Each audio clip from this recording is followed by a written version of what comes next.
You're not stuck overextending because you're someone who can't set boundaries. You're stuck because you've built an identity on being the person who doesn't need boundaries. And therein lies the problem. Because once your identity is being the capable one or being the one who always says yes, slowing down doesn't just feel uncomfortable, it feels wrong. And this is the real reason why high achievers burn out. It's not the workload, it's this. It's the identity and the pedestal that you feel like you have to protect, even though you know it's to your detriment. And today I'm going to show you exactly what that means. So hi, I'm Chris, a career mindset coach, and I've spent the last 9 years working with high achievers to help them build healthier, happier lives. So I've seen a lot of the same patterns. And last week, we talked about the achiever's paradox as a whole, when the same traits that once made you successful start to slowly burn you out. This week, we are going deeper. We're talking about why this happens, the real reason you can't stop overworking, overcommitting, overperforming, even when you know it's unsustainable. And at its core, the entire achiever's paradox is rooted in identity. The things that you think about who you are and the patterns that those cause you to do or uphold. High achievers don't typically cling to pressure because they love pressure. They don't do it because they love suffering. They cling to pressure because their identity and their worth and their psychological safety relies on it. I explain it as a pedestal because that's most often how my clients talk about it. It's when you see yourself as this kind of person, and then all of a sudden that becomes your identity. And it becomes your identity you need to uphold because you want to maintain your role as that person.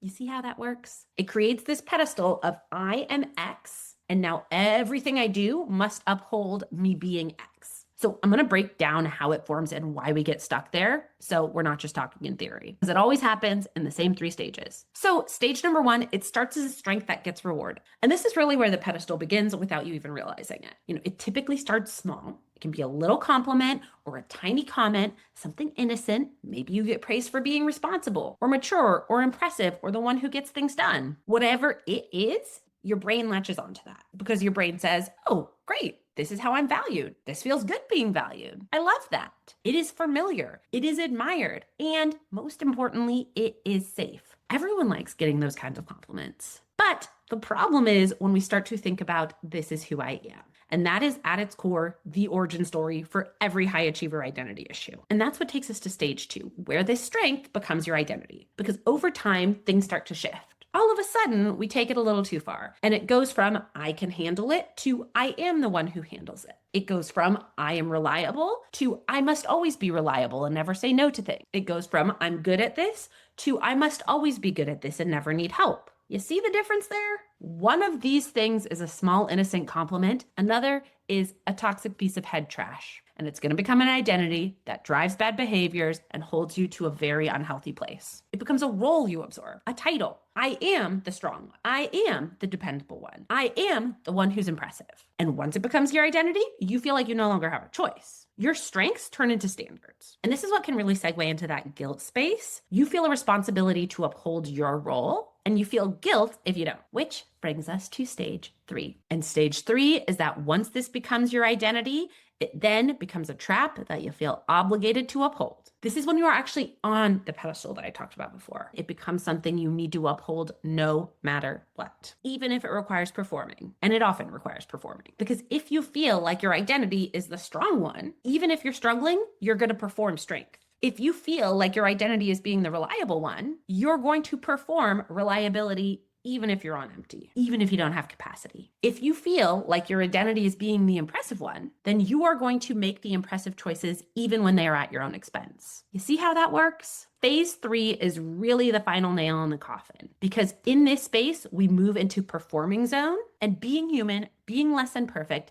doing anything to betray that role you've selected or you've taken on is now a threat. And everything you do becomes about upholding that identity. And that is the real reason why so many high achievers can't let themselves off the hook. It's no longer about the behaviors they're doing. It's about the role that they are upholding while they do those behaviors. The identity pedestal starts as a compliment, but it follows the same arc every time. It starts feeling like praise, it moves into feeling like pressure, and eventually it feels like a prison. That is the trap behind the achiever's paradox. So what I want you to think about is this. What part of your identity feels like a pedestal you're afraid to step down from? Is it being the strong one? Is it being the reliable one, the overachiever, the impressive one, I want you to start to notice which version feels the most familiar for you. And if this resonated, please, I really would love for you to share it in the comments or just share that you're feeling this in general, because you are not alone. And I think it's so important to normalize this conversation. Now, before I take us into what to do with all of this newfound knowledge, I want to state one thing very, very clearly. This title, this identity, this pedestal, it's not who you are. It is not your personality. It is what you do based on a conditioned identity that you've learned to play. That's it. And if you've learned it, you can unlearn it. That is the part most people miss. As with all things, awareness is the first step. Once you understand why you push yourself to such extremes and how you see yourself, you can start to challenge that. Maybe not in a big leap off the pedestal, but maybe in little tiny steps. We can start to lower the stakes. We can start letting ourselves be human again instead of the strong one or the capable one or whatever your thing is. And that at its core is exactly the work that we do within the Achievers Reset framework, rewiring the identity patterns that keep you stuck in pressure and overperformance and burnout. So if you want to go deeper into this, my free workshop, the Achievers Reset, walks you through my entire 5-step process to reset these patterns. I'll link below if you want to get started. And in the meantime, I want to know if this sounds familiar, because I want to build this community with you and help you feel supported. And that starts by understanding that you're not alone. Next week, we'll be talking about the overachiever archetypes, 7 specific patterns I've identified over the last 9 years working with high achievers. It's basically the flavors of the pedestal. What is your recurrent type of Achilles heel? And what is your most common overachiever role that you're taking on? You'll definitely want to come back for this video because it's going to tell you all about how you show up day to day. And I guarantee it's going to open your eyes. So be sure to like and subscribe to come back for next week. And I will see you then. Bye.